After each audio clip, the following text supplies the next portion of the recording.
안녕하세요. 일러스트 알려주는 성시입니다. 이번 시간에는 블렌드 도구, 도형 구성 도구, 효과 메뉴에 왜곡과 변형 기능을 이용해서 로고를 만들어 보도록 하겠습니다.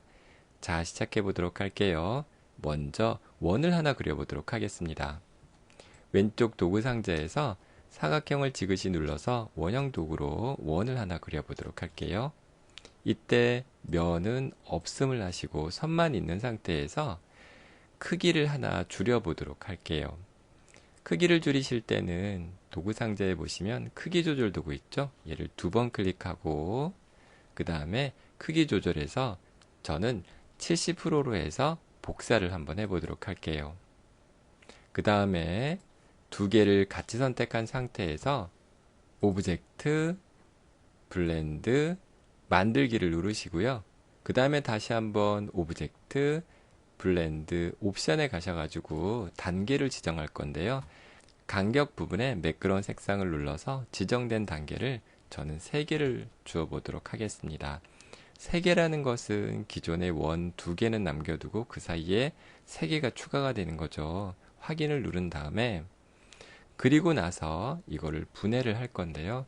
분해하실 때는 오브젝트에 블렌드 확장을 눌러주시게 되면 이렇게 이제 블렌드의 속성은 없어지는 겁니다. 자, 지금은 그룹이 되어 있는 상태거든요. 이 그룹 되어 있는 상태에서 그룹 해제를 안 하고 이 상태에서 직접 선택 도구를 이용해서 지워 보도록 하겠습니다. 이렇게 드래그를 해서 아래점 고정점들을 선택한 다음에 델리트, 오른쪽도 이렇게 딜리트를 눌러서 이 부분을 가지고 변형 도구를 이용해서 회전을 해 보도록 하겠습니다. 자, 먼저 중요한 것은 오브젝트에 그룹이 되어 있는지 안 되어 있는지 꼭 확인하셔야 되는데 지금 그룹이 비활성되어 있다는 얘기는 그룹이 됐다는 거죠. 화면을 조금만 좀 키워보도록 할게요. 이 상태에서 회전을 한번 해보도록 하겠습니다. 회전하실 때는 효과, 왜곡과 변형의 변형으로 들어가 보도록 할게요. 그리고 나서 저는 회전 각도는 60도를 하고 그 다음에 6개를 한번 미리 보기를 눌러보도록 할게요. 그리고 나서 가로 쪽으로 조금 이동을 해보고요. 그 다음에 세로도 이동을 해보겠습니다. 네, 이렇게 이동을 한 상태에서 확인을 딱 눌러주시는 거예요. 가운데로 가져올게요. 그리고 나서 오브젝트에서 모양 확장을 해서 분해를 해보도록 하고 그 다음에 선의 두께를 조금 더 조정해 보도록 하겠습니다. 선은 여기 제어에서 획에서 두께를 조정할 수도 있죠. 그리고 윈도우에서 획을 꺼내서 선의 두께도 조정이 가능합니다. 그 다음에 선을 면으로 만들어 줄 텐데요. 오브젝트 패스에 가시면 윤곽선을 하게 되면 선이 면이 되죠. 그리고 나서 원을 하나 그리고 정렬을 한번 해볼게요. 이때 면의 색깔은 없고 선만 색을 한번 넣어보도록 하겠습니다. 그리고 두 개를 정렬을 해볼게요. 둘 다 같이 선택한 상태에서 여기 보면 제어해서 정렬하실 수 있죠. 그리고 원을 선택한 상태에서 Alt, Shift를 동시에 눌러서 안으로 좀 줄여보도록 하겠습니다. 이 정도만 줄여볼까요?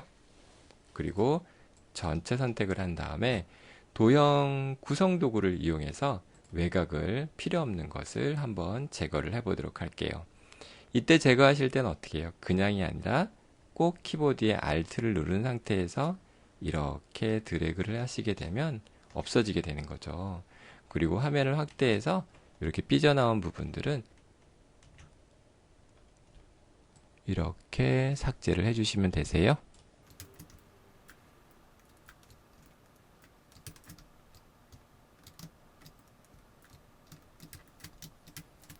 이 상태에서 선택 도구를 선택하고 키보드의 Shift를 누른 상태에서 우리가 Shift의 역할은 선택을 추가하기도 하지만 Shift를 누른 상태에서 원을 클릭하시게 되면 반대로 해제를 하게 되죠. 그래서 원을 해제한 상태에서 요 안에 있는 요 면들 선 있죠.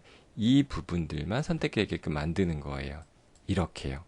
그리고 나서 도형 구성 도구를 이용해서 나머지도 한번 지워 보도록 하겠습니다. 이때도 Alt를 꼭 누르셔야 되는 거죠.